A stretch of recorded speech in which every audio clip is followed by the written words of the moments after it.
የተከበራችሁና የተወደዳችሁ ውድ የኢትዮ ሳይበር የወንጌል አገልግሎት ተከታታዮች ባላችሁበት ቦታ የእግዚአብሔር ጸጋና ሰላም ይብዛላችሁ በማለት የዛሬውን ጊዜ አብረን እንጀምራለን። እንደምታውቁት በየሳምንቱ በዚህ መስመር የመጽሐፍ ቅዱስ ጥናት እናደርጋለን። በውይይት መልኩ የምናቀርበውን የመጽሐፍ ቅዱስ ጥናታችንን እነሆ ሳምንታዊን ፕሮግራም ጀምረናል። ዛሬ ከኔ ጋራ ያሉትን ለማስተዋወቅ ጀምራለሁ። የዛሬውን ጥናት ከኛ ጋራ ለመወያየት ወንድማችን ፓስተር ምንዋጋው አለሙ ከካሊፎርኒያ፣ እንደዚሁም ደግሞ ወንድማችን ዳንኤል ብርሃኔ ከዛው ከካሊፎርኒያ ሁለቱም በመስመር ላይ ይገኛሉ። ሁለቱንም በእናንተ በአድማጭ ተመልካቾቻችን ስም ከልብ በማመስገን እንኳን ተገኛችሁልን ለማለት እፈልጋለሁ። እንግዲህ አጠቃላይ ስጠና የነበረው በዚህ ኳርተር ወይም ደግሞ ለ3 ወር ስጠና የነበረው ርዕስ ፍንጮች፣ ምስሎች፣ ምሳሌዎች በሚሉ መጽሐፍ ቅዱስ ያሉ የመጽሐፍ ቅዱስ ትንቢት ማጥኛ መንገዶችን ነው ስናይ የነበረውና በትንቢት ውስጥ በመጽሐፍ ቅዱስ ውስጥ በምስል የተቀመጡትን በምሳሌ የተቀመጡትን ነገሮች እንዴት እንረዳቸዋለን የሚለውን ስናጠና ነበር። ዛሬ ለዛ የመጨረሻው ክፍል ነው ማለት ነው ይዘን የቀረብነው። ከሚቀጥለው ሳምንት ጀምሮ ደግሞ አዲስ ርዕስ ይዘን ለጥናት የምንቀርብ ይሆናል። የጀመርነውን እንድንጨርስ የረዳንን እግዚአብሔርን እጅግ አድርገን እናመሰግናለን። እስካሁን በቀረቡት በየሳምንቱ ሲቀርቡላችሁ ከነበሩት ብዙ እንደተማራችሁ፣ ብዙ ግንዛቤን እንዳገኛችሁ፣ ያ ደግሞ ለእውቀት ለአእምሮ ለጭንቅላት ብቻ ሳይሆን ወደ እግዚአብሔርም አንድ እርምጃ እንዳቀረባችሁ ተስፋ እናደርጋለን። ዛሬ የመጨረሻዎቹ ጊዜያቶች ምስሎች ደግሞ ምን ይመስላሉ፣ አንዳንድ ምስሎችን እነሱን አይተን የምንዳስስ ይሆናል። ጸሎት በማድረግ እንጀምራለን። ወንድማችን ዳንኤል ብርሃኔ ጸሎት እንዲያደርግልን እጋብዘዋለሁ። እግዚአብሔር አምላካችንን አባታችን ሆይ ቅዱስ የሆንክ በስራ ማንም ሰው ማንም ሊጠራጠርህ የማይችል ቃልህን የምታከብርና እውነተኛ አምላክ ስለሆንክ እጅግ አድርገን እናመሰግናለን። ሞተህ ስላዳንከን እጅግ አድርገን እናመሰግናለን። አሁንም ከኛ ጋር ስላለህ እጅግ አድርገን እናመሰግናለን። ጌታ ሆይ ዛሬ በዚህ ሰዓት በዚህ ተገኝተህ መንፈስ ቅዱስ ሆይ እንድታስተምረን ማስተዋል እንድትሰጠን አለን። ጌታችን ሆይ በዚህ ፕሮግራም አብረህን ስለ ሁሉም ነገር እጅግ አድርገን እናመሰግናለን። በምትወደው ልጅ በኢየሱስ ስም አሜን። አሜን አሜን። ወንድም ዳንኤል እግዚአብሔር ይባርክህ። እንግዲህ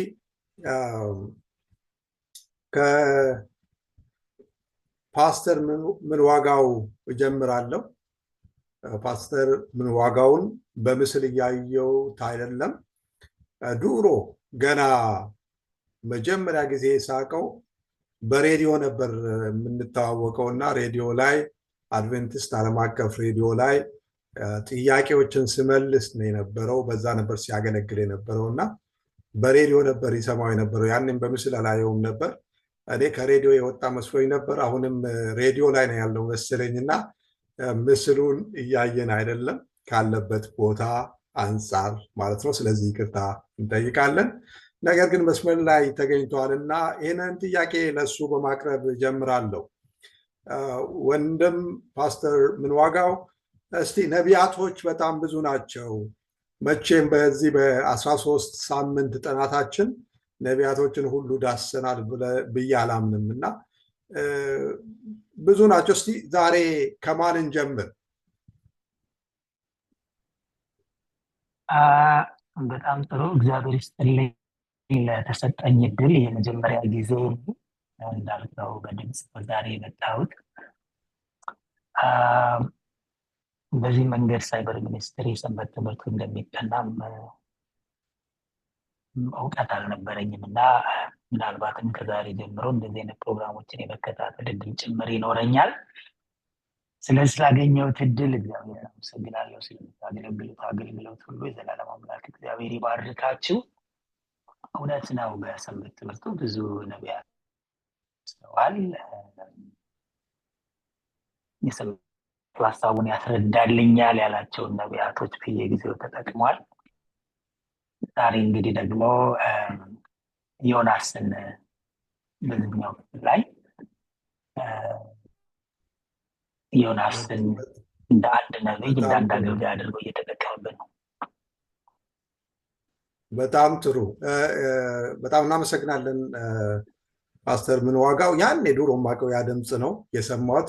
መቼም አድማጭ ተመልካቾቻችን ይህንን ድምፅ በሚሰሙበት ጊዜ ያ የሬዲዮ ትዝታ እንደሚመጣባቸው እርግጠኛ ነኝ። እንግዲህ የዮናስን መርጠህልናል። የዮናስ መጽሐፍ አጭርና ግልጽ ነው። ለዛ ሊሆን ይችላል የመረጥከው ብዬ አስባለሁ። እና ዮናስ በናነዌ ታሪክ ውስጥ ያቀረበው ነገር አለ። ስለዚህ በዛ በናነዌ ታሪክ ውስጥ የእግዚአብሔርን ምስል እንዴት አድርጎ ነው የሳለው? እንዴት አድርጎ ነው የቀረበው? ወንድም ምንዋጋው፣ እግዚአብሔርን በተመለከተ ዮናስ ያለው መረዳት ጥሪውን ከመቀበሉ ጋር እና ካለመቀበሉ ጋር ተያይዞ በተገለጠም ባልተገለጠም መንገድ ስለ እግዚአብሔር ያለውን መረዳት ማየት እንችላለን። አሁን እዚህ ጋር በመጀመሪያው ክፍል ላይ ባነሳው ጥያቄ ላይ እግዚአብሔርን ሲጠቅስ ስለራሱ በተጠየቀው ጥያቄ ሲመልስ እሱን ከእግዚአብሔር ጋራ እግዚአብሔር ማንነት ጋራ በማነጻጸር ነው ያነሳውና ረዳ ዕብራዊ እንደሆነ ከተናገረ በኋላ የሚያመልከው አምላክ ሰማይንና ምድርን የፈጠረ አምላክ፣ በሰማይም በምድርን በየብስ ያሉት ሁሉ ላይ ስልጣን ያለውን ፈጣሪ የሆነውን የሁሉ ነገር የበላይና ፈጣሪ የሆነው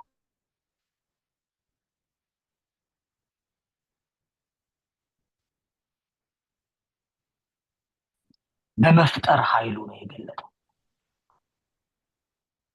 ጥያቄውን የሚጠይቁት ሰዎች ስለ እግዚአብሔር ጥልቅ መረዳት ይኖራል በዝርዝር የተጻፈ የምናውቀው ነገር ባይኖርም እርሱ ግን ስለ እግዚአብሔር ያለው መረዳት በፈጣሪ በአምላክነት ስልጣኑ ነው አጽንኦት ሰጥቶ ያመጣው እሱ ነው። ሰማይንና ምድርን የብስን የፈጠረውን አምላክ አመልካለሁ እና ያን የፈጣሪነት ለመመለክ ገጣሚ ከመሆን ጋር ብዙ የሚመለኩ አማልክቶች አሉ፣ ግን ለአምልኮ ገጣሚ ላይሆኑ ይችላሉ። እርሱ የሚያመልከው አምላክ ግን ለመመለክ ገጣሚ የሆነና መመለክ ያለበትም ደግሞ ቅድም በገለጽነው መንገድ ከፈጣሪነቱ ከአምላክነቱ ከሁሉም ቻይነቱ አንጻር አንስቶ ለማስረዳት ባደረገው ጥረት እግዚአብሔርን እንዴት እንደሚረዳው ለማሳየት ጥረት አድርጓል። በጣም እናመሰግናለን። ያው እኔ ጥያቄ የሚሆንብኝ ነገር ምንድን ነው፣ ለምንድን ነው ያንን አቀራረብ የመረጠው? ዮናስ ስጠየቅ እኔ እግዚአብሔርን ነው የማመልከው ወይ ደግሞ እኔ እግዚአብሔርን ነው የማገለግለው ብሎ በአጭሩ ያልመለሰበትና ፈጣሪ መሆኑን መግለጽ የፈለገበት ምክንያት ምንድን ነው? ጠያቂዎቹን ስንመለከት፣ በወቅቱ የነበረውን ጉዳይ ስንመለከት አይ ቲንክ ከባቢሎንም ግዞትና ግዛት ጋር አያይዘ የምታነሳለን ነገር ካለ። እውነት ነው። ጠያቂዎቹ የነበሩበት ሁኔታ እሱ ከነበረበት ሁኔታ ይለይ ነበር። እሱ በእንቅልፍ ላይ ነው የነበረው። በዙሪያው የሆነ ያለውን ነገር ቀስቅሰው አንቅተው እስኪያሳዩት ድረስ የሚረዳበት ሁኔታ አልነበረም። ጠያቂዎቹ ግን መጥተው ሲቀሰቅሱት እሱም ጠያቂዎቹም በመርከቡ ላይ የነበሩ ሰዎችን የነበሩበት ሁኔታ የተረዳ፣ ጠያቂዎቹም ደግሞ በትልቅ ፍርሃትና ጭንቀት ውስጥ እንደሆኑ እየተመለከተ ይመስለኛል። ምክንያቱም ልንጠፋ ነው፣ ተነስና ወደ አምላክህ ጸልይ፣ ጥያቄው የነበረው እና እነሱም አምላክ ብለው ወደሚያስቧቸው ሰዎች በዛ ጊዜ እየጸለዩ እየለመኑ ነበረ እና እሱንም ወደ ልመና ነው ወደ ጸሎት ነው እየጠሩት ያሉት። ስለዚህ ምናልባት በእነሱ ማህበሩ ላይ አሁን የሚናወጠው ለህይወታቸው አስጊ የሆነው ማዕበል ጭምር በእግዚአብሔር የተፈጠረና በእግዚአብሔር ቁጥጥር ስር ሊውል የሚችል እንደሆነ እንዲረዱ ለማገዝ ጥረት ያደረገ ይመስለኛል። ምክንያቱም አሁን በህይወትና በሞት መካከል ያሉት በባህሩ ቁጣ ምክንያት ነው። ያን የባህር ቁጣ ማቆም የሚችል የፈጠረው ራሱ አምላክ፣ ምክንያቱም ባህሩንም የብሱንም ይላል። አሁን ያስፈራንም ነገር መቆጣጠር የሚችል አምላክ ነው። የምጸልይም ከሆነ የሚጸልየው ምላሽም የሚሰጠው እግዚአብሔር በዛ መንገድ እንደሆነ ለማገዝ የእሱን መረዳት ወደ እነሱ ለማስተላለፍ ጥረት እንዳደረገ ነበር። በጣም ደስ ይላል። በጣም እናመሰግናለን። እንግዲህ የዮናስን አቀራረብ ስንመለከት መጨረሻ ላይ ሄዶ በራእይ መጽሐፍ ላይ ከምናገኘው የመጨረሻው ጥሪ ጋራም የሚመሳሰል ይሆናል። የሶስቱን መላእክት መልእክትን ስንመለከት የቀረበው ጥሪ እሱ ነው አይደል? የመጀመሪያው ጥሪ እግዚአብሔርን ፍሩ፣ ክብርንም ስጡት፣ ሰማይና ምድርን በውስጡም ያለውን ሁሉ የሰራውን የፈጠረውን ለሱ ስገዱለት የሚለውን ነው የምናየው እና ዮናስ በዛው ልክ በወቅቱ ለነበሩ ለጠያቂዎቹም ከጠያቂዎቹም ባለፈ በወቅቱ ለነበሩ ሕዝብ ያስተላለፈው መልእክት እሱ ነው። ሰማይና ምድርን የፈጠረ የብስን የፈጠረ አምላክ አለ ወይም ደግሞ እግዚአብሔር አለ፣ እኔ ደግሞ እሱን ነው የማገለግለው የሚለውን መልእክት አጽንኦት ሰጥቶ ሲናገር እንመለከታለን እና ወደ ወንድማችን ዳንኤል እንሄድና ምናልባት እዚህ ላይ የሚጨምረው ነገር ካለ መጨመር ትችላለህ። ግን አያይዤ መጠየቅ የሚፈልገው ከዚሁ ከዮናስ መጽሐፍ ሳንወጣ 4 ምዕራፍ ብቻ ነው ያለው የዮናስ መጽሐፍ። እንደምናውቀው የመጀመሪያው ምዕራፍ ላይ ስናይ ዮናስ አልላክም ብሎ ወደ ላከኝ አልሄድም ብሎ ለማምለጥ ሲሞክር ስሮጥ ነው የምንመለከተው ከእግዚአብሔር ስሮጥ። ከዛ ሁለተኛው ምዕራፍ ላይ ስናይ ደግሞ ንስሐ ገብቶ ሲመለስ ወደ እግዚአብሔር ስሮጥ ደግሞ እናያለን። ከዛ በኋላ ከእግዚአብሔር ምዕራፍ 3 ላይ ስንሄድ ከእግዚአብሔር ጋር ደግሞ ስሮጥ እንመለከታለን። ወደ ተላከበት ቦታ ሄዶ መናገር ያለበትን ትንቢት ሲናገር እንመለከታለን። ወደ ምዕራፍ 4 ስንመጣ ደግሞ ከእግዚአብሔር ቀድሞ ስሮጥ እናገኘዋለን ማለት ነው። ዮናስ ያ የትንቢቱን መፈጸም በመጓጓት ከዛ ከላይ ሆኖ ሲመለከት እንመለከታለን እና በዚሁ በዮናስ መጽሐፍ እንግዲህ የምናገኘው ያልተፈጸመ ትንቢትን እናያለን። ኦኬ፣ እንድናገር ያስገደደው በአሳ ነባሪ ውስጥ እንኳ አድርጎ ወደዛ እንዲሄድ ያደረገውና ዮናስ እንዲሰብክ እንዲናገር ያደረገው ነገር ነበረ። ይህ ይፈጸማል ብሎ ዮናስ ቢጠብቅም ያልተጠበቀ ወይም ያልተፈጸመ ትንቢት ሆኖ እናገኛለን። ያስ ምናልባት የእግዚአብሔርን ምስል በምን አይነት መልኩ ሊያስቀምጥልን ይችላል ብለህ ታስባለህ ወንድም ዳንኤል?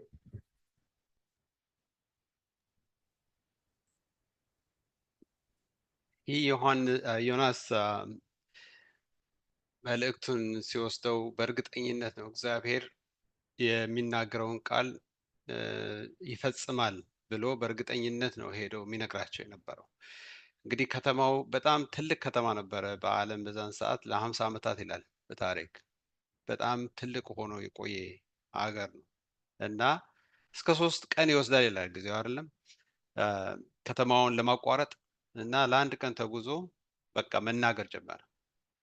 ሲናገር ግን ሰዎች ተደናገጡ። ምክንያቱም እሱ በእርግጠኝነት መልእክቱን ከእግዚአብሔር እንዳመጣው ሲናገር ልባቸው ታወከ፣ በዚህ ነገር ተደናገጡ እና ሁሉም እንደተጻፈው በመጽሐፍ ቅዱስ ላይ እንደምንመለከተው ወደ ንስሐ እንደመጡ እግዚአብሔርን ይቅር በለን ለማለት ከንጉስ ጀምሮ እስከ ከብት እስከ አውሬ ሁሉ በጾም እንደቆዩ እንመለከታለን እና ይህንን ካደረጉ በኋላ ሊመጣ የነበረው መከራ እንዳለፈላቸው እንመለከታለን። የሚደረገው የነበረው በዛን ዘመን በዚህ በነነዌ አገር ከተማ የሚደረገው መከራ፣ ስቃይ በእኛ አመለካከት በሰዎች አመለካከት ይገባቸዋል የሚያስብል ነበር። ዮናስም ታሪካቸው ማንነታቸውን ስለሚያውቅ ያንን በእርግጠኝነት ሄዶ ያንን ለመናገር እንዲያውም አንዳንድ ሰባኪዎች ነገሩን በደንብ ሲያቀርቡት ሲተነትኑ ምን ይላሉ? ወደዛ ለመሄድ ራሱ በጣም ፈርቶ ነበር። ምክንያቱም ሌሎቹን እንደሚያደርጉ እሱ ያደርጉኛል ብሎ ፈርቶ። ምክንያቱም የእነሱ ቶርቸር የተለየ ነበረ። ቆዳን ሁሉ ይገፉ ነበረ። ሰውን ሲሰቅሉ ሰቅለው እዛው እንደ የአሞራ ምግብ እንዲሆን ለቀናት ሰቅለው ያቆሙት እዛው ይሰቅሉ እንደነበረ ይናገራል። እና በዚህ ሰዓት እሱ የእግዚአብሔርን መልእክት ኮንቪንስድ ሆኖ እርግጠኛ ሆኖ ያንን ሲናገር እነሱ ያንን ተቀብለው ደግሞ ደንግጠው ራሳቸውን ዝቅ አድርገው ከንጉሱ ጀምሮ እስከታች ድረስ እግዚአብሔርን ተማጸኑ እና ያ ሊመጣባቸው የነበረው መከራ ተነሳላቸው። ያ ምንድነው የሚያሳየን? የእግዚአብሔርን ባህሪ ለጠየቀው ጥያቄ የእግዚአብሔርን መሐሪነት፣ ሩህሩህነት ነው የሚገልጽልን። ምንም እንኳን ኃጢአታችን የሚገባን ቢሆንም ግን እግዚአብሔር መሐሪ ነውና ለኛ ለሰውም ልጅ ደግሞ ፍቅር ያለው አምላክ ነውና ልባችንን ኃጢአታችንን ሁሉ ተገንዝበን ይቅር በለን ብለን ከልባችን ወደሱ ከቀረብን በማንኛውም የሰው ግምት ደረጃ ላይ ኃጢአታችን ቢበዛም እግዚአብሔር ግን ይቅር እንደሚለን ያረጋግጥልና የእግዚአብሔርን ይቅር ባይነትና መሐሪነት የሚገልጽ መልእክት ነው የምናገኘው በዚህ ትምህርት። በጣም ጥሩ። የመጀመሪያው ምዕራፍ ላይ ስንመለከት እግዚአብሔር ሊያጠፋ የሚችል መሆኑን ሲያሳይ በዛ ምስል ሲያስቀምጥልን፣ ከዛ ቀጥሎ በመጣው አሁን ባየነው ደግሞ ባልተፈጸሙ ትንቢቶች ላይ ደግሞ ስንመለከት የእግዚአብሔር ሀሳቡን መቀየር ወይ ደግሞ ዮናስ ራሱ እንደፈራው ውሸታም ይሆናለው ብሎ መጀመሪያም ተናግሮ ነበር። ይሄ ማይፈጸም የሚል ነገር ነበረው እና እግዚአብሔር የተናገረውን የሚፈጽም አምላክ ነው እና ያንን ይተማመን ነበር። እዚህ ጋር ደግሞ ሳይፈጸም ሲቀር ለዮናስ በጣም ከባድ ነው የነበረው ሁኔታ። ያ እግዚአብሔር የተናገረውን አይፈጽምም ለማለት አይደለም። ሲጀመር የእግዚአብሔር ሀሳብ ህዝቡን ለማጥፋት ቢፈልግ ያንን መልእክት መላክ አያስፈልገውም ነበር። ያንን ትንቢት መናገር አያስፈልገውም ነበር።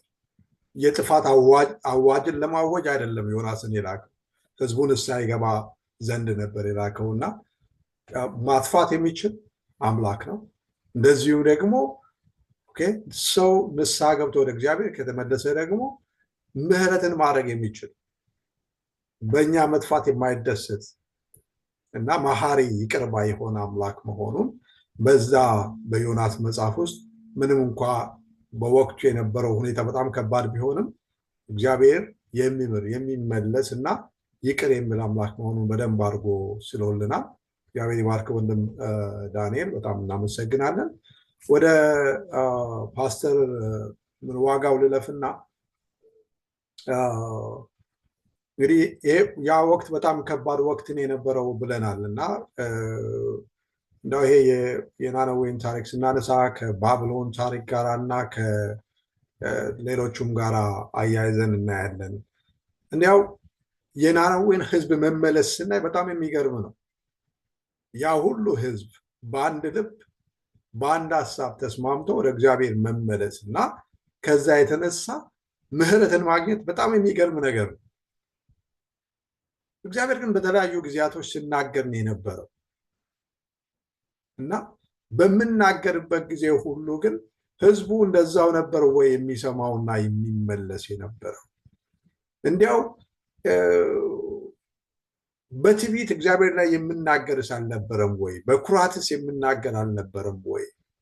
ንስሐ ገብቶ ሁሉም በቀጥታ ስነገረው በግልጽ ስነገረው ይመለስ ነበር ወይ? እሱን እንዴት ታነሳልናለን? በምሳሌ ብታስረዳን ደስ ይለኛል።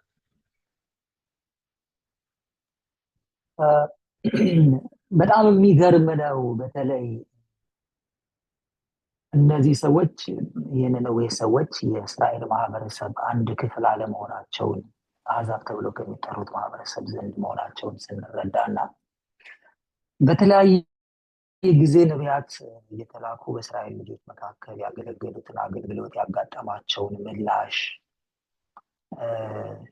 ነጻጽረን ዮናስ ወደ ነነዌ በሚሄድበት ጊዜ ከነነዌ ህዝብ የመጣውን ምላሽ ስንመለከት የሚደንቅ ነገር ነው።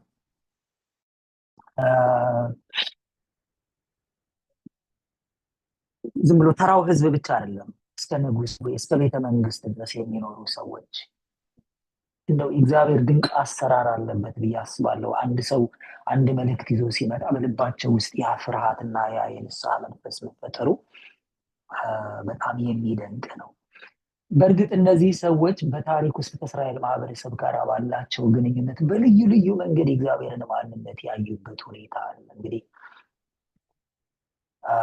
ከግብፅ ምድር ከመውጣታቸው ጊዜ ጀምሮ እግዚአብሔር በእስራኤል ልጆች ታሪክ ላይ ያደረገውን ነገር በዙሪያቸው ያሉ ሰዎች ሁሉ ያውቃሉ።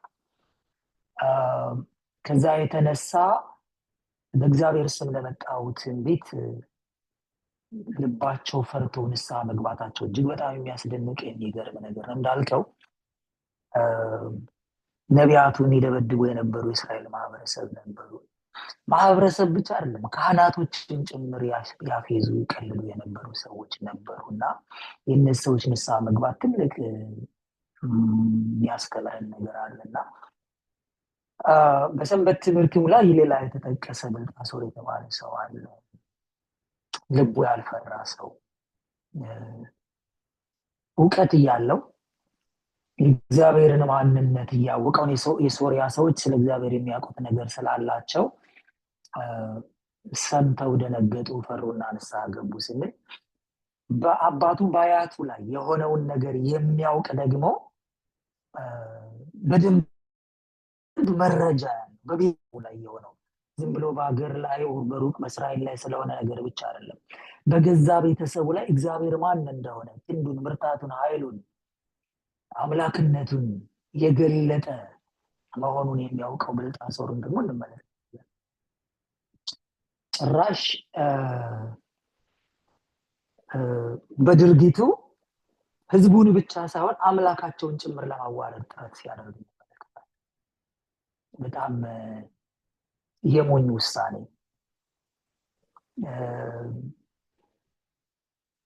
በጣም ጀብደኝነት የተሞላበት ግን ደግሞ ለጥፋት የሆነ ድፍረት። አንድ ቤተሰብ ነበረኝ፣ ስም መጥራት አልፈልግም። በእግዚአብሔር ቤት ውስጥ ያደገ ግን ከዛ በኋላ በደርግ ፖለቲካ ውስጥ የቀጠለ ሰው እና ህይወቱ ታሞ አልጋ ላይ ንስሐ እንዲገባ ጥሪ ሲደረግለት የፍርሃት ሞት አልሞትም ብለዋል። ንስሐ መግባት ፈሪ፣ እስከ ዛሬ ድረስ ያላመለኩት መጨረሻ ላይ ለሞት ስል ፈርቼ ንስሐ አልገባም አይነት ምላሽ ነው እና አሁን እንዲህ አይነት ድፍረት አጉል የሆነ ድፍረት ወደ ህይወት የማያመጣ ደግሞ ግድድሩና ትግሉ ሊያሸንፈው ከማይችል አምላክ ጋር የሆነ እና ብልጣሶር በቤተሰቡ የሆነውን ነገር በግልጽ ያውቅ ነበር። ዳንኤልም በዳንኤል ምዕራፍ 5 ቁጥር 22 ላይ ብልጣሶር ሆይ አንተ ልጅ ስትሆን ይህንን ሁሉ ሞት ነው። ታሪኩን በሙሉ በዝርዝር ካስረዳ አንተ ይሄን ሁሉ ያወቅ መፍራት የነበረብህ ሰው፣ ንስሐ መግባት መጠንቀቅ የነበረብህ ሰው፣ ክብር መስጠት የነበረብህ ሰው ማለት ነው። በሰማይ አምላክ ጌታ ላይ ኮራ እንጂ ልብህን አልባረከም።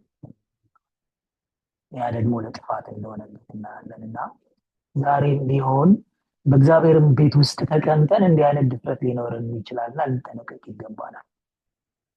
እውቀት ያላቸው ሰዎች ሁሉ አልተጠቀሙም። እውቀት ያላቸው እውቀት የሚጠቅመው እውነት የሚጠቅመው ስንለማመደው ነው። አለዛ ግን ከኢንፎርሜሽን እንዳውም ለመለኮታዊ ፍርድ አሳልፎ ሊሰጠን ይችላልና ልንጠነቀቅ ይገባል። ይባርክ ፓስተር ምንዋጋው። በጣም የሚገርም ምስል ነው አይደል? በዳንኤል ምዕራፍ 5 ላይ የተቀመጠው የሆነ እጅ በግድግዳ ላይ ይታይ የነበረውና የተጻፈ ጽሑፍ እንደነበረ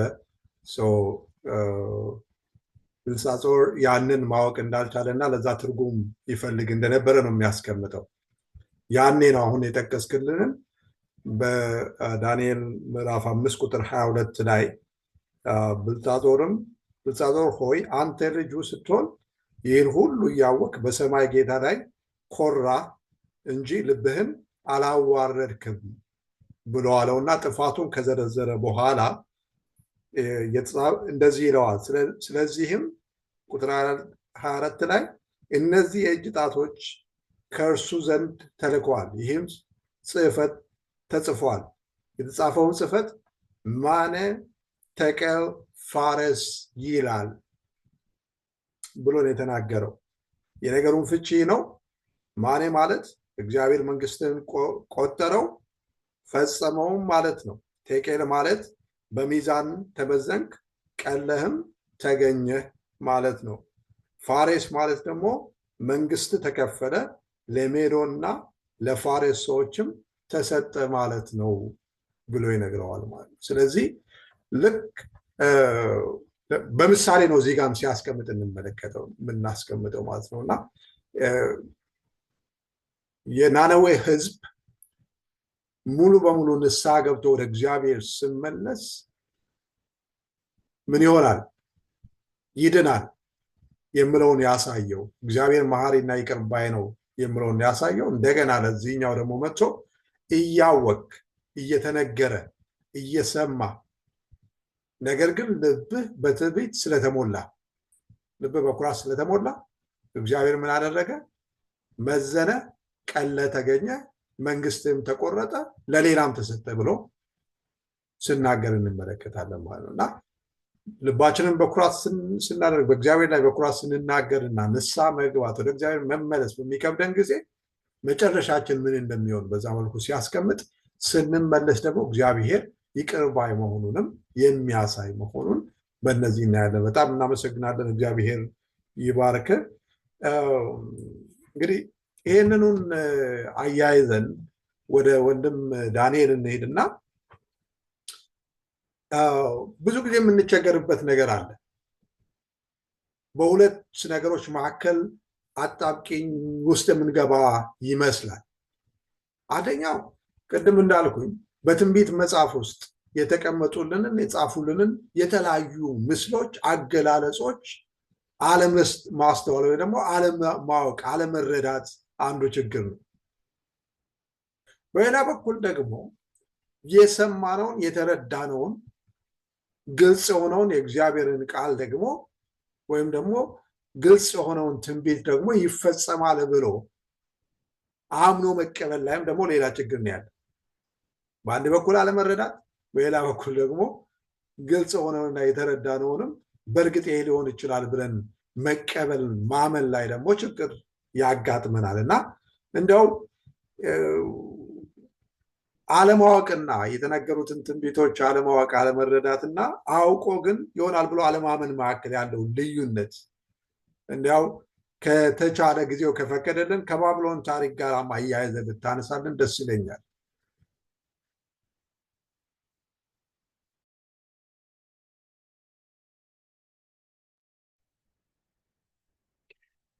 አዎ ልክ እንደ ነነዌ ሰዎች ፈጥኖ ወደ ምህረት ወደ መጠየቅና ይቅርታ ወደ መጠየቅ ራስን አዘጋጅቶ ምህረትን ከእግዚአብሔር ማግኘት ይቻላል።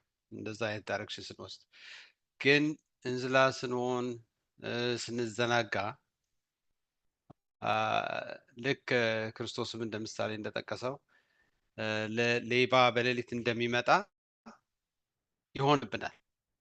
ሳናስበው ባልተዘጋጀንበት ሰዓት ነው ሌባ የሚመጣው እንጂ ዝም ብሎ ሌባ የሚመጣው እያወቀ ባለቤቱ ባለበት ሰዓት ዘሎ ዝም ብሎ አይመጣም፣ ጭንቅላቱ ካልተበላሸ በቃ።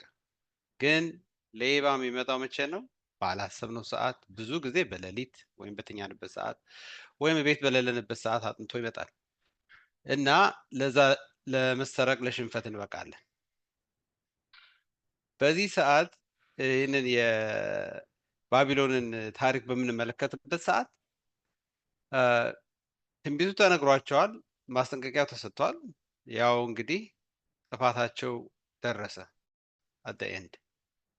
ያም እንዴት ነው የደረሰባቸው ስንመለከት የኤፍራጥስ መንገድ እንትን ወንዝ እንደደረቀ አድርቆ ቂሮስ የሚባለው ሳይረስ የሚሉት ንጉስ እንዴት አድርጎ እንዳሸነፋቸው እንመለከታለን። ያ በጣም ባቢሎን በጣም በጥሩ ሁኔታ የተሰራ ወንዙ ጥሩ ስለሚመግበው ምንም ችግር የሌለበት በጣም የበለጸገ አካባቢ ነበረ፣ አገር ነበረ። ግን ያንን ቦታ ያው ነገሩን በደንብ ለማበልጸግ ተብሎ የተሰራው የልማት ስራ ሁሉ ሀገሪቱን በኢኮኖሚ እንድጠነክር በሚያስፈልጋት ነገር ሁሉ እንድዳብር የሚያደርገው ስራ የተሰራው ያ ሊሆን ይችላል። በጣም በነገሩ በጣም ዳተኞች ሆኑ። ኢንስቴድ ኦፍ በእግዚአብሔር ላይ ወደ እግዚአብሔር ከመመለስ ይልቅ በእግዚአብሔር ላይ መታበይ አበዙ እና እንዲያውም እንትና ሄሮድስ የጻፈው መጽሐፍ ላይ ስንመለከት የተጠቀሰው ሰንበት ትምህርት ላይ የተጠቀሰው በጣም በቃ ጭፈራ ላይ እና ያው ፓርቲ ላይ ስለነበሩ እነኛ የቂሮስ ወታደሮች ወንዙን አድርቀው በዛ ላይ ተረማምደው ገብተው ሀገሪቱን በወረሩበት ሰዓት እነሱ አልሰሙም ነበረ። ጭፈራው ሀገር ውስጥ በደንብ መሰራጨትና አዌርነሱ መግባት ሲኖርበት ግን በጭፈራ ላይ ስለነበሩ ያንን ሳያውቁት በአንድ ቀን በአንድ ሌሊት ነገሮች ሁሉ እንዳለቁ እንመለከታለን። ልክ እንደዛ ነው የሚሆነው። የክርስቶስ ማመጣት ክርስቶስም ነግሮናል። የሚያስፈልገው ማስጠንቀቂያ ሁሉ በመጽሐፍ ቅዱስ አለ።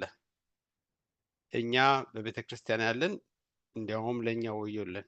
ምክንያቱም ነገሩን ያልሰሙትማ ሲሰሙ ምን ያህል እንደሚመለሱ በዘመናችንም የምንሰማው የሚሽን ሪፖርት ሁሉ በግልጽ ያስቀምጥልናል። እኛ ግን ምን ዋጋው ቅድም እንደተናገረው ኢንፎርሜሽኑ ያለን ግን እንዲያውም እኛ ላይ ፍርዱ ይጠነክራል እና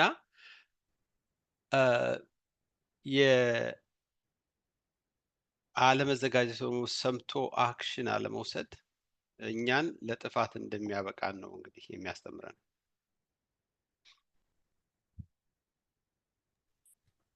በጣም እግዚአብሔር ይባርክ ወንድም ዳንኤል።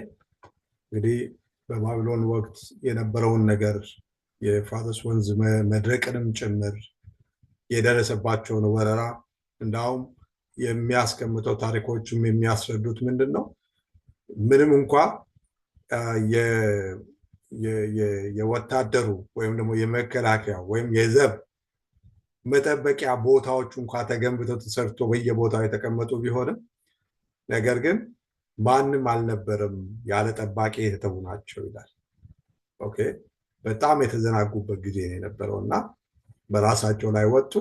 እነሱ እየበሉ እየጠጡ እየጨፈሩ፣ ነገር ግን ወረራ እንደተፈጸመባቸው እንመለከታለን።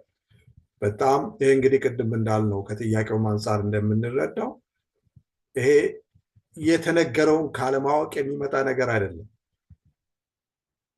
የተነገረው ግልጽ የሆነ ነገር እያለ ነገር ግን ይደርስብኛል ብሎ ወይም ይሄ ነገር በእርግጥም ይመጣል ብሎ ካለመቀበል የሚመጣ እንደሆነ እንመለከታለን።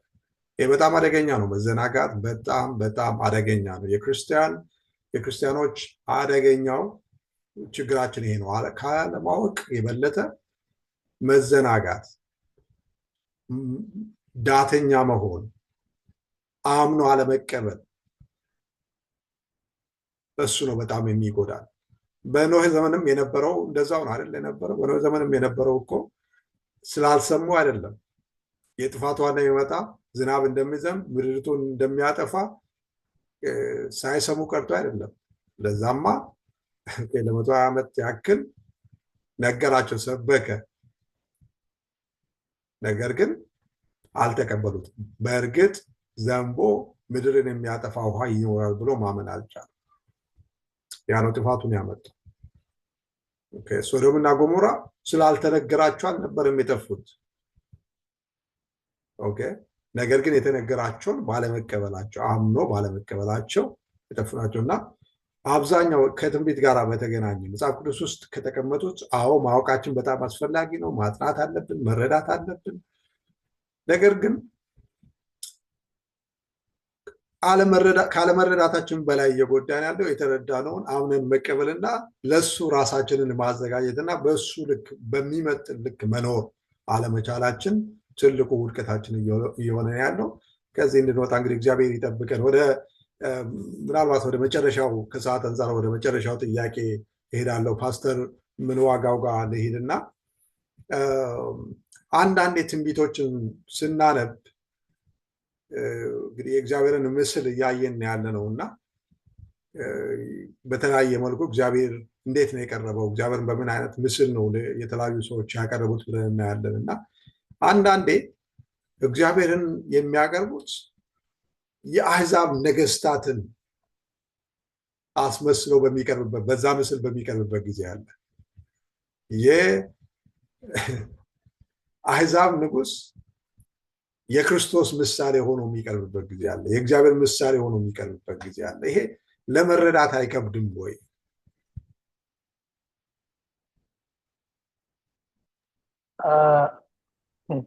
እውነት ነው።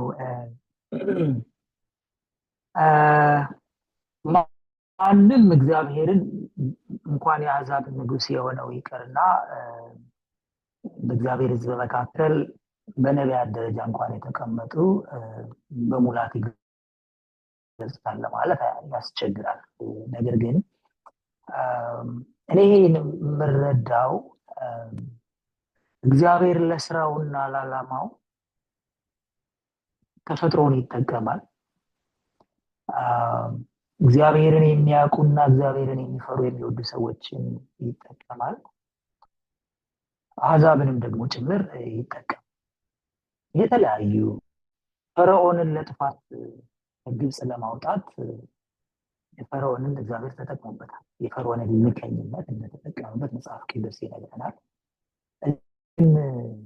የተጠቀሰው ሰው የአሕዛብ ንጉስ የሆነው ሰው እንደተባለውም ትንሽ ኢቭን ከመፈጠሩ ከመምጣቱ ከመወለዱ ጊዜ ቀደም ብሎ ስለዚህ ሰው በኢሳይያስ 45 ቁጥር 1 ላይ ቀብቶ መርጦ ለስራ አዘጋጅቶ እንዳስነሳው ጭምር እንመለከታለን።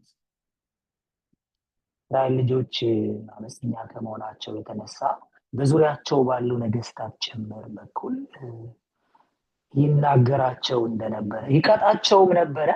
አሁን በተባለው መንገድ ደግሞ በነፃ አውጭነትን መንገድ የአሕዛብን ነገስታት ጭምር ተጠቅመዋልና ቂሮስን እንግዲህ በዚህ ስዕል ውስጥ ስንመለከተው ይሄ ሰው በሶስት መንገድ ከክርስቶስ አገልግሎት ጋር ተነጻጽሮ ቀርቧል። እንደተባለው ይሄ ሰው ሙሉ በሙሉ ክርስቶስን ይወክላል ማለት አይደለም፣ ግን አትሊስት በሶስት አብይ ምክንያቶች የእርሱ አገልግሎት ከጌታችን ከኢየሱስ ክርስቶስ አገልግሎት ጋር በንጽጽርነት ቀርቦ ነበር። አንደኛው ከባቢሎን ጋር በተደረገው ጦርነት አሁን በተነሳው መንገድ የባቢሎንን ሰራዊት በማድረግ ህዝቡን ነፃ በማውጣት አቅጣጫ ጌታችን ኢየሱስ ክርስቶስን ተልኮ በኃጢአት ባርነት ውስጥ ያሉትን ሰዎች ነፃ ከማውጣት ጋር ተያይዞ የቀረበ ከመሆኑ አንጻር ሲታይ ይህ ጦርነት ይኛውን ቂሮስ ያካሄደው ጦርነት በባቢሎን ሰራዊት ላይ ካመጣው ድልና ካስገኘው ውጤት ጋር ሲታይ በነፃ አውጭነት ተነጻጽሮ እንመለከታለን። ያ ነፃ መሆን ደግሞ ዝም ብሎ ከነፃ ከመሆን ጋር ብቻ የተያያዘ አይደለም። አንድ ሰው ከባርነት ከሌላ ሰው ነፃ ይሆናል፣ ግን ነፃ የሆነው ህዝብ ደግሞ እንደገና ለአገልግሎት ሲጠራ እንመለከታለን። የፈረሰውን የእግዚአብሔርን ከተማ አዲሱ ነፃ ያወጡ ሰዎች ነበሩ። ምድራዊውን ቤተመቅደስ በኃጢአታቸው ምክንያት የፈረሰችው ከተማ ተመልሳ እንድትሰራ የሰውዬ ትልቅ አስተዋጽኦ አድርጓል። በዛ መካከል ቤተ መቅደሱ ይገኛል እና የጌታችንም የኢየሱስ ክርስቶስ ሕይወት ነፃ ያወጣቸውን ሰዎች መልሶ ይጠቀምባቸው። በእነዛው ሰዎች ነፃ በወጡ ሰዎች ነፃ ያልወጡትን ሰዎች ለመድረስ የሚደረገው መቅደስ ደግሞ አገልግሎት የጌታችን ኢየሱስ ክርስቶስ አገልግሎትም እንደዚሁ ደግሞ ቂሮስ በምድራዊ ቤተ መቅደስ ያለውን አገልግሎት ለማሰራት ያደረገውን ጥረት ንጽጽር ጌታችን ኢየሱስ ክርስቶስ ዛሬ በሰማያዊ ቤተ መቅደስ ከሚያደርገው አገልግሎት ጋራ በማነጻጸር እንደዚሁ አቅርቦት እንመለከታለን። በእነዚህ ሶስት ምክንያቶች የአሕዛብ ንጉሥ ከክርስቶስ ጋራ ተነጻጽሮ እንመለከታለን እና ዛሬ እግዚአብሔር በማንም ሊጠቀም ይችላል ሀሳቡን፣ ዓላማውን፣ ፈቃዱን እንዲፈጽም ምዕራፍ 17 ሄደን ስንመለከት በመጨረሻ ላይ ሀሳቡን እስኪፈጽሙ ድረስ አንድ ይሆናሉ ተብለው የተጠሩት አካላት እንመለከታለን። ሴቲቱ፣ አውሬው፣ 10 ቀንዶች እንዴት እንደሚተባበሩ ይነግረናል እና እኔን በምን መንገድ እግዚአብሔር ሊጠቀመኝ ይችላል በማሰብ ጥሩ ነው። ነፃ ወጥቻለሁ፣ ተጠርቻለሁ፣ በምን መንገድ የእግዚአብሔር ፈቃድና ሀሳብ በእኔ ሕይወት ሊፈጸም ይችላሉ በማሰብ ለእኔና ለእናንተ ይጠቅማል። ክርስቶስን በነፃ አውጭነት እንደተጠቀመበት፣ ለሌሎች መዳን በረከት አድርገው እንደተጠቀመበት፣ ይህንን ንጉሥ በዛ መንገድ እንደተጠቀመበት እኔን በምን መንገድ እግዚአብሔር ሊጠቀመኝ ይችላል? ራሳችንን አዘጋጅተናል ወይ? በዛ መንገድ ጠቃሚ ነው የሚሆነው። ምክንያቱም ማንንም በዚህ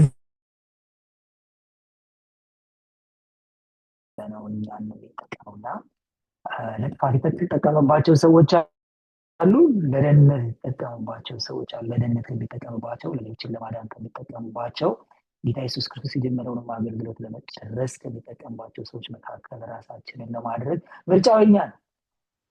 ዝግጅት ለማድረግ ያገኛቸው ብርሃኖች፣ የምንሰማቸው እውነቶች አጋዥ ኃይሎች ናቸው። የሚያነቁን፣ የሚያዘጋጁን፣ የሚያስታጥቁን ኃይሎች ናቸው። ግን እንዴት እንደምንጠቀምባቸው እና እንዴት እንደምንወስን ለእኛ የተተወ ጉዳይ።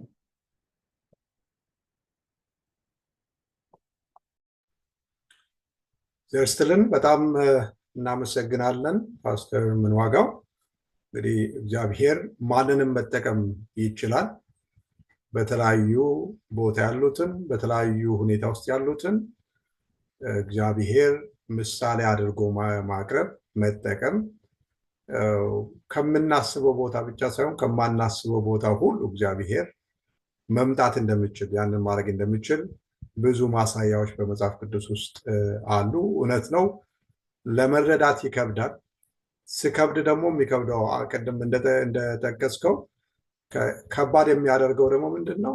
አንዱን ነገር እንወስድና እግዚአብሔር በአንዱ ነገር የራሱ ተምሳሌት አድርጎ ሲያቀርበው እኛ ደግሞ ሙሉ ታሪኩን ወስደን እሱ ወደ እግዚአብሔር ለማምጣት እንሞክራለን ማለት ነው። ወደ ሙሉ የሰራቸውን ታሪኮቹን ያሳለፈበትን ምናምን ሁሉ ወስደን እሱን ከእግዚአብሔር ባህሪ ጋር ወይም ከክርስቶስ ባህሪ ጋር ለማመሳከር ስንሞክር አብሮ አይሄድም።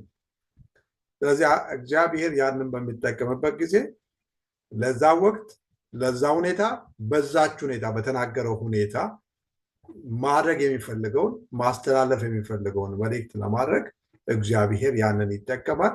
እንደ ምሳሌም አድርጎ ሊያቀርባቸው እንደሚችል እናያለን እና ለነበረን ጊዜ እግዚአብሔር እናመሰግናለን። እንግዲህ ከመዝጋታችን በፊት አንዳንድ ደቂቃ ልስጣችሁና ለሁለታችሁ እንዲያው በአጠቃላይ የዚህን 3 ወር የመጽሐፍ ቅዱስ ጥናታችንን ስንዘጋ ስለ ምስሎች እያጠናን የነበረው፣ ስለ ምሳሌዎች እያጠናን የነበረው እና በትንቢት ውስጥ የተቀመጡ የተለያዩ ቀመሮችን ምናምን እያነሳን ነው የነበረው። ዛሬም እግዚአብሔር በተለያዩ መንገድ የቀረበበትን ሁኔታ ነው ያየነው እና አጠቃላይ ምናልባት ለአድማጭ ተመልካቾቻችን የምታስተላልፉት መልእክት ካለ ከዚህ የትንቢት አተረጓጎምን በተመለከተ፣ የመጽሐፍ ቅዱስ አተረጓጎምን በተመለከተ ልንረዳ የሚገባው ወይም ደግሞ ልናደርግ የሚገባው ጥንቃቄ ምን ምንድን ናቸው የሚሉትን አንዳንድ ሁለት ነጥቦችን ብታነሱ እድል እሰጣችኋለሁ። የተዘጋጃችሁ መጀመር ትችላላችሁ። እኔ የተማርኩት ነገር ምንድን ነው?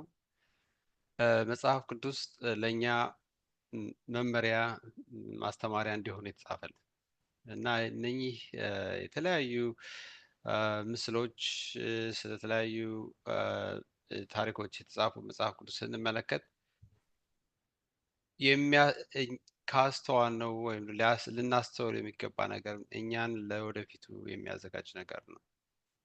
ባለፈው የሆነው ነገር የእግዚአብሔርን ማንነት፣ የእሱን ታማኝነት፣ የእሱን ርኅራኄነት፣ የእሱን ፈጣሪነት፣ የእሱን ማንነት በይበልጥ እንድናውቅ የሚያደርግን ነገር ነው። እግዚአብሔር ታማኝ ነው፣ መሐሪ ነው። ግን መጨረሻ ላይ ይህች ዓለም ትጸዳለች ተብሏል።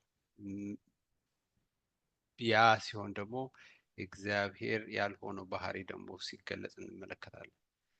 ምክንያቱም ኃጢአት ለመጨረሻ ጊዜ መዳፈን መጥፋት ስላለበት ማለት ነው እና እኛ በሱ በቀኝ በኩል ከሚሆኑት ጎራ ለመሆን የሚያበቃን ነገር ሁሉ ተሰርቶ አልቋል። እኛ የምናደርገው ምንም ነገር የለም። እኛ ፈቃደኛ ሆነን ልባችንን ለእሱ መስጠት ብቻ ነው የሚገባን።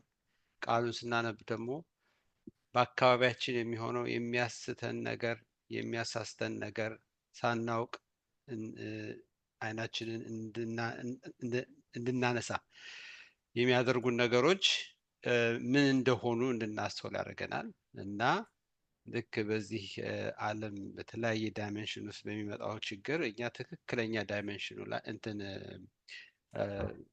አመለካከታችን ትክክለኛው ቦታ ላይ እያየን እንድንሄድ መጽሐፍ ቅዱስ ይረዳናል። ይህንን የተማርኩት ከዚህ ሰንበት ትምህርት። አሜን። እግዚአብሔር ባርከ ፓስተር ምንዋጋው። እንግዲህ በጥናቱ ላይ እንደተመለከት ነው በተለያየ መንገድ የተለያዩ ሰዎችን በተለያየ ሁኔታ የተለያዩ ሁኔታዎችን እየተጠቀመ ስራውን እየሰራ ያለው እግዚአብሔር ነው። ስራው ደግሞ አካሉን ምስሉን እግዚአብሔርን ያለውና እግዚአብሔርን ባህሪ በመገንባት አንጻር ነው እየተሰራ ያለው። መጽሐፍ ቅዱስ ትንቢቶችን በምናጠናበት ጊዜ አንደኛ ጥንቃቄ ይጠይቃል፣ ሁለተኛ ትሁት ልብ ይጠይቃል፣ መንፈስ ይጠይቃል፣ ሁሌ በተማሪነት መንፈስ ማጥናት ይጠይቃል። ቅድም እንዳነሳው ብቻ ስለመሰለ ሁሉንም አግበስብሶ አምጥቶ አንድ አቅጣጫ ላይ ለመክተት መሞከር ከጥቅሙ ጉዳቱ ስለሚያመዝን የተጻፈበትን ምክንያት የተጻፈበትን ሁኔታ ጊዜውን አንዳንድ ነገር ጥቅማችን በፈቀደ መጠን እነሱን ማገናዘብ መረዳት ተቻለን እና ለመመራት ፈቃደኛ ከሆነን የሚመራን እግዚአብሔር መንፈስ ይመራን ያስተምረናል እና ግን አጠቃላይ ከተመለከትናቸው ጥናቱን የሚስልልን የሚገነባልን ያው ማዕከል የሆነው ጌታችን ኢየሱስ ክርስቶስም እንደተናገረው መጽሐፍት ሁሉ ስለኔ ይናገራሉ እንዳለ የመጽሐፍ ቅዱስ ጥናታችን ትንቢትም ሆነ ምን የመጽሐፍ ቅዱስ ጥናታችን ኢየሱስን ሊያሳየን ካልቻለ ዓላማውን ስቷል ማለት ነው። እዛ ጋር ኢየሱስን አላገኘነውም ማለት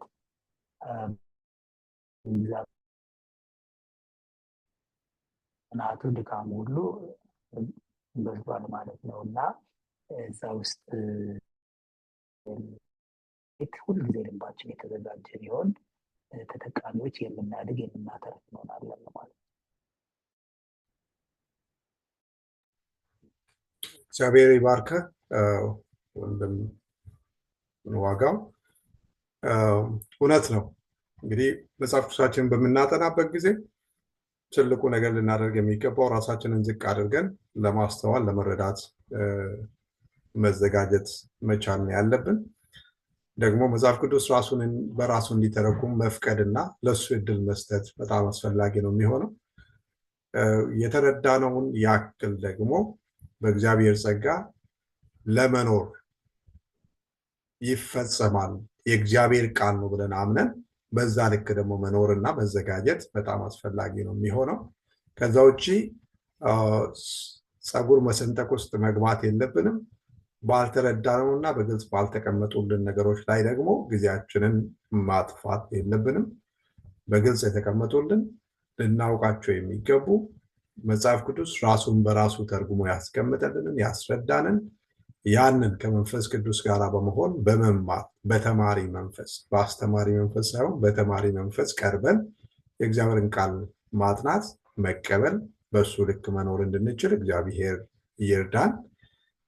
አብዛኛዎቹ የጠፉት የተነገረውና የሰሙት ከጆሮአቸው የደረሰው በእርግጥ ይፈጸማል ብሎ ባለማመናቸው ስለሆነ እኛም ባለማመን ጠንቅ ተይዘን ይፈጸማል የተባለው በእኛ ላይ ተፈጽሞ ለእኛ ሳይፈጸም ቀርቶ መጨረሻችን ጥፋት እንዳይሆን እግዚአብሔር ይጠብቀን። ሁለታችሁንም እግዚአብሔር ይባርካችሁ ማለት ፈልጋለሁ። ከልብ አመሰግናለሁ። በኢትዮ ሳይበር ሚኒስትሪ ተመልካቾችና አድማጮች ስም ከልብ አመሰግናለሁ። እግዚአብሔር ይባርካችሁ ማለት ፈልጋለሁ። እንግዲህ ውድ ተመልካቾቻችን ይሄኛውን ዙር 13ቱን ጥናታችንን ዛሬ በዚህ ያጠናቀቅን ሲሆን ለሚቀጥለው ደግሞ እግዚአብሔር ሌላ በረከት ሌላ ጥናት አዘጋጅቶልናል። ለዛ እግዚአብሔር እናመሰግናለን። ይሄኛው ጥናት የተወሰደው ከዚህም ከዛም ነው የተወሰደው በርዕሶች ላይ ተመስርቶ የሚቀጥለው ከሚቀጥለው ሳምንት ጀምሮ ደግሞ የዘጸአት መጽሐፍን የምናጠና ነው የሚሆነው። የዘጸአት መጽሐፍን ከአንድ እስከ መጨረሻ የምናጠና ይሆናል። እዛ ውስጥ እግዚአብሔር ብዙ ነገሮችን ያስተምረናል የሚል እምነት አለኝ። ለዛ በጸሎት ራሳችንን እናዘጋጅ፣ ለሚያቀርቡትም ሰዎች እንጸልይ እላለሁ። ፓስተር ምንዋጋው በሚያደርግልን ጸሎት እንጨርሳለን። እንጸልይ። እኔና መልካም ሆይ እናመሰግናለን። በየጊዜው በምትልከው ብርሃን ህይወታችንን ስለምታነቃቃ ስለምታሳስበን ስለ ራሳችን መለስ ብለን ለማየት ራሳችንን ለመመዘን በቃለ ለማየት እድል ስለምትሰጠን በእያንዳንዱ ጥናት እናመሰግናለን። አምላካችን ሆይ ሰዎች ራሳቸውን ሲሉ በፊት የምትመለስ ይቅር የምትል የወደቀውን እኛ እናመሰግናለን። እኛ ሁለተኛ እድል እንደተሰጠን ይቅር እንደተባልን ምህረት እንደተደረገልን ለሌሎችም ፍቅርን እያካፈልን ይቅርታን እያካፈልን እኛ የተቀበልነውን ምህረት ከሌሎች ጋር እያካፈልን አንተን እያከበርን በኑሯችን ምስክር እየሆንን መቀጠል እንድንችል በጸጋ እርዳን። በዚህ አገልግሎት ላይ የሚያገለግሉ ይህንን ፕሮግራም የሚያቀናጁ ስራህን ለመስራት የሚተጉትን ወገኖችን ሁሉ በተለየ መንገድ እንድትባርካቸው፣ ራቸውን እንድታሰፋ፣ በአገልግሎታቸው እንድትባርካቸው፣ መለመኑትን በሚፈልጉ እንድትሰጣቸው እንጸልያለን። ሁላችንንም ለስራ በቅርብ ለመንግስት ምንም ማዘጋጀት ለሌሎችም መዘጋጀት ምክንያቶች እንድንሆን እርዳን። በሁሉ ስለ ሁሉ ክብር ለስምህ ይሁን፣ በጌታ በኢየሱስ ስም አሜን።